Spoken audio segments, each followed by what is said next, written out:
Before I begin, close your eyes for a moment. Imagine walking into work tomorrow, and there are almost no rules, no approval emails, no managers constantly checking your work, no rigid policies, just you, your team, and the work you want to do. Sounds exciting or scary? This is how Reed Hastings started Netflix. Even as the company grew into a global streaming giant, he kept this idea alive. Today, I will show you how to design a management system that balances freedom and responsibility, and why it works so well. Let's go back to 1997.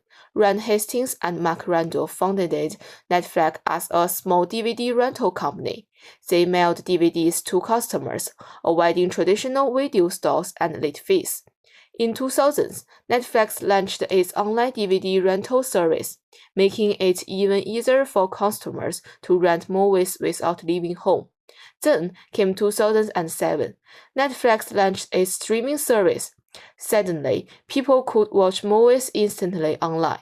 This was a huge shift in the industry, and Netflix became known as a tech-driven, innovative company. From 2010 to 2012, Netflix grew globally and started producing its own content. Shows like House of Cards and Stranger Things helped it stand out.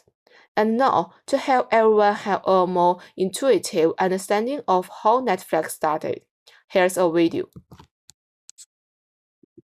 The story of Netflix started in 1997. In 2023, it's a giant. Service alone constitutes about 50% of the hosting DVDs by snail to now become a giant tech company. The story of Netflix is also like emotions, history, Netflix, how Netflix was made, how the idea. 30 to Netflix idea. Do you know how the idea of Netflix came out? It has a very interesting story. Reed Hastings, co-founder and CEO of Netflix, gave the idea of Netflix in the late 1990s. The story goes that he was inspired to start Netflix after incurring a late fee for returning a rental movie Apollo 13. Frustrated, Hastings began to envision a convenient way for people to rent movies and eventually came up with the idea for a subscription-based DVD rental by mail service. Reed Hastings shared his idea with Mark Randall and discussed how they could make the idea into a viable business. They did discuss the potential challenges and opportunities of such a service, as well as how they could differentiate themselves from existing businesses. They came up with a plan to create a subscription-based service that allowed customers to rent DVDs by mail with no due dates, fees, or shipping costs. It was a game-changing idea, and they knew that. So they thought about it, they worked on it, and they also thought about whether is it going to work in rental world or not. Although they went for it, and the rest of it became history. But what really made Netflix unique wasn't just technology, it was the culture Hastings built. Now, let's focus on the core of Netflix management system. Even as the company grew fast, he focused on giving employees freedom, expanding responsibility, and built a culture of radical conduct. First, freedom. Employers can make decisions without asking of approval. They can innovate and experiment. The assumption is if you hire great people, you should trust them. Second, responsibility. Freedom comes with accountability. People are expected to deliver results. If someone doesn't meet expectations, the company handles it fairly. General surveillance if needed. This keeps the culture strong. Third, radical conduct. Honest feedback is encouraged at all levels. Employers can challenge managers respectfully. This reduces politics, solves problems quickly, and improves performance. Together, these principles replace traditional, rule-heavy control system. The company maintains high performance without piling on rules. This is what makes Netflix MCS so compelling. Netflix management system is disruptive.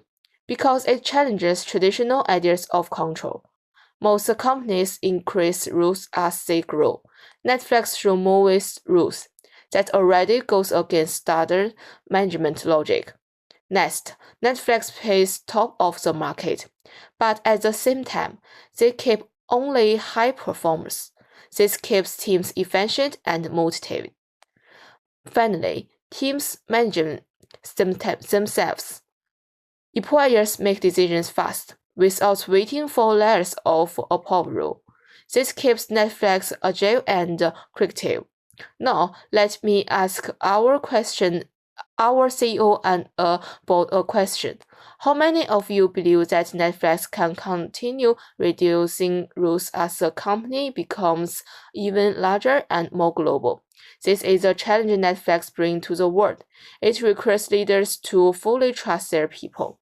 So, my single recommendation for the CEO and the board is protect employer decision-making power. As Netflix grows, the biggest strength is not competitors, it's the temptation to return to traditional management, more rules, more control. But Netflix shows us something different. Freedom can be a powerful control mechanism. When you trust the right people, employees who feel trusted make better decisions, take more responsibility, and move faster. So my recommendation is clear. Keep decision-making close to employers. Protect the freedom that makes Netflix innovative. As Stephen Covey said, trust is the highest form of motivation. This is a lesson Netflix teaches the world.